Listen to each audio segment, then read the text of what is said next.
Alright, today I want to go ahead and talk about the topic of universal design in a little bit more detail, just so we all understand a little bit more about this concept and where we can find it. So first of all, when we think about universal design, we want to understand that it's a concept that involves designing technologies, products, environments so they can be used by the greatest amount of people. So when we want to think of something that we see every day or have at least experienced at least once, we can think of curb cuts at sidewalks. These were initially designed for people who use wheelchairs, but now we see them being used by pedestrians of all sorts. Anybody with a stroller or rolling luggage, maybe somebody with really high heels who doesn't want to climb the stairs, maybe somebody even on a bike on campus. So we see all sorts of people using this design that was initially designed for somebody with a disability, and now is being able to be used by a person or with a population that is much larger than the original intended one. So when we also think of universal design, we want to think of people with varying abilities and not just somebody with a disability. This can be somebody who's pregnant or maybe temporarily disabled, like they have a broken foot, or somebody who is in a wheelchair, or somebody who's maybe older or who can't hear that well, somebody who has to carry around a stroller, or who has trouble viewing things. So all sorts of people can fall into this, and learning disabilities, language barriers, things like that. So it's kind of, even though it feels like universal design can be kind of restrictive, we want to think of accessibility in that term and with those kind of varying populations. Another good kind of example that's often used just for standardized testing, but I think works really well for universal design, is this comic on the bottom right-hand corner, where the instructor is saying, for a fair selection, everybody has to take the same exam. Please climb that tree. So obviously only a small amount of people in that group could climb the actual tree, and the tree itself then is the thing that is not universal in design, and would need to be improved to help everybody standing in that line.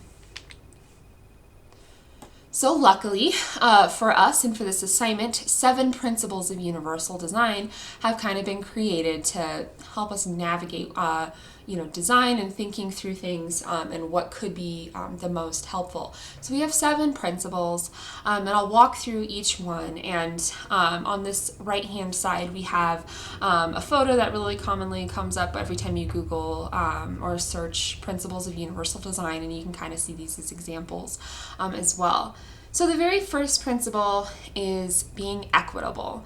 This means that the design is useful to people with diverse abilities. It's the same means for all users, and it avoids segregation and would be appealing to everyone. So a very easy to understand one would be the automatic doors at a grocery store, or any other really large store. Everybody uses the door. It doesn't discriminate. It doesn't just open for somebody in a wheelchair or crutches, but it's being used by everybody, whether or not you have groceries in your hand, and so that's what makes it equitable. The second principle would be flexibility. Flexibility is similar to this first principle in that it accommodates a wide range of individuals, but this one focuses on the individual's preference and abilities. It provides choice, accuracy, precision, and adaptability. So in the picture on our right-hand side, we have a pair of scissors that could be flipped and used to accommodate with multiple individuals. So whether you're right or left-handed, whether or not you have trouble gripping the device. So it's flexible in use in that you use it multiple ways, but it's also being able to be used by anybody. The third the third design principle is simple and intuitive. This means that the design is easy to use and understand regardless of your experience, knowledge, language skills, or concentration level. This eliminates complexity and accommodates literacy and language skills. So the third one, and the example here is that blue light.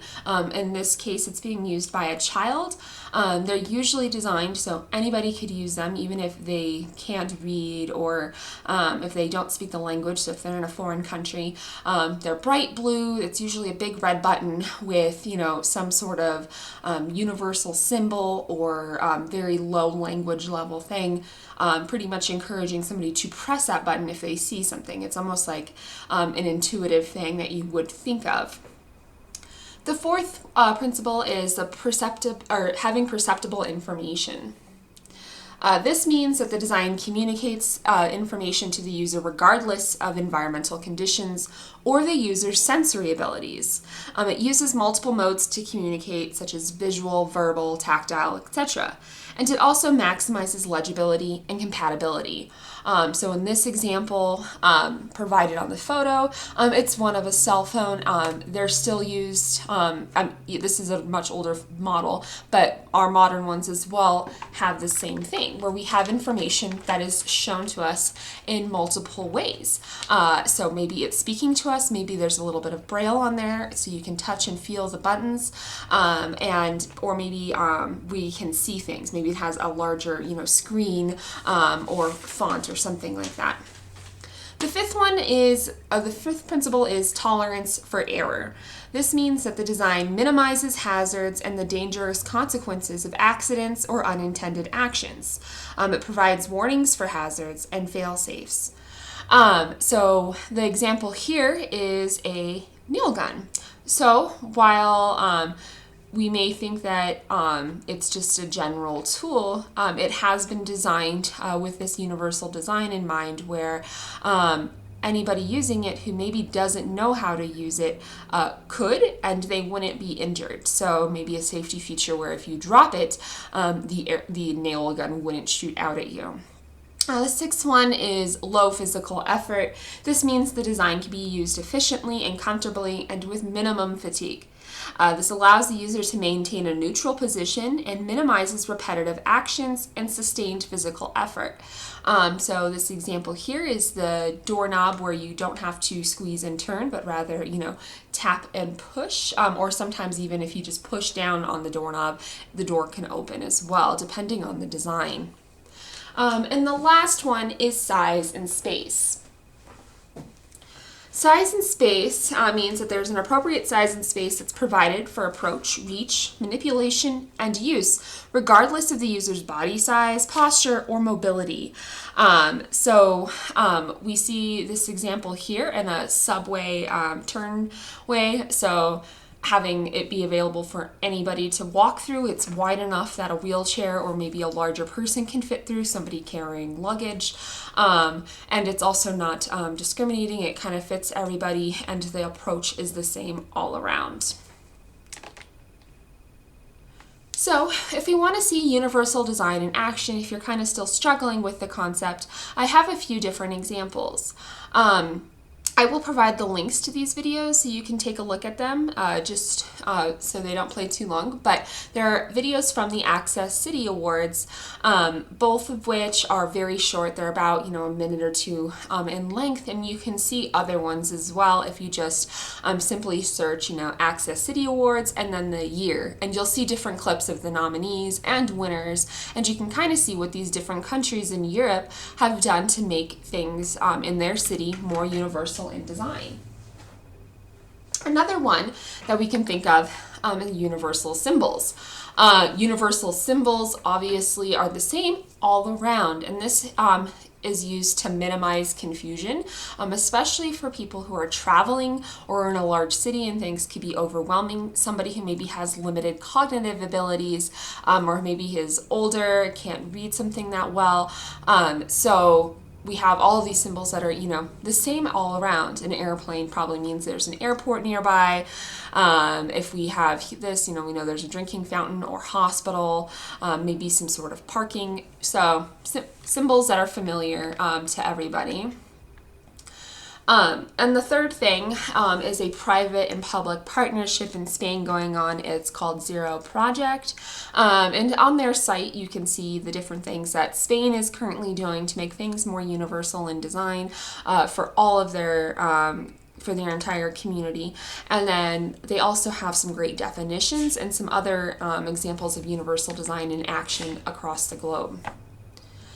So when we think of universal design, we also want to think of this being applied to multiple things. So not necessarily just a physical environment or a product. We can also think about a document itself. So if we remember that document that we initially analyzed that everybody seemed to come to agreement on for that core curriculum sheet, that it was very disorganized and kind of cluttered and overwhelming. So here we have a few basic rules of how something should, look and work when we're trying to be functional and accessible. So they should use readable typeface and fonts, something like sans serif. You usually want to avoid italics and all caps because that could be a little bit harder to read as the letters kind of bleed together. You want to play around with white space. You don't want to avoid having none because then all of the text on the space will kind of mix together like we saw on that sheet.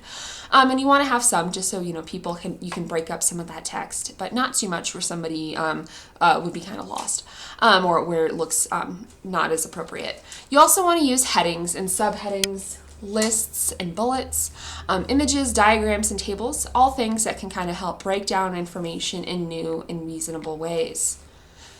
So over here I have a document that you can agree or disagree is accessible. There are some things about it that have made it a little bit more accessible than others. We have a great use of headers and colors, even icons to kind of, show off different things. It's linking to other sections of documents. But there are some things that are, not as universal in design as well, like the symbols, even though they kind of do work, some of them are a little bit confusing and don't really work for, what you would assume they would mean. So it's just important to kind of take a look and analyze a document and see ways in which it is being accessible or could be improved. And that's another option that you do have for this assignment. So remember, you're not constrained to just a physical environment. If you don't want to, you can also work with something like a document or maybe a website or web page, social media platform, maybe even a menu at a restaurant. So something that could be really cluttered or hard to read for an individual, any individual. So we can think of, fast food restaurants or menus that are generally, displayed and aren't just handed out.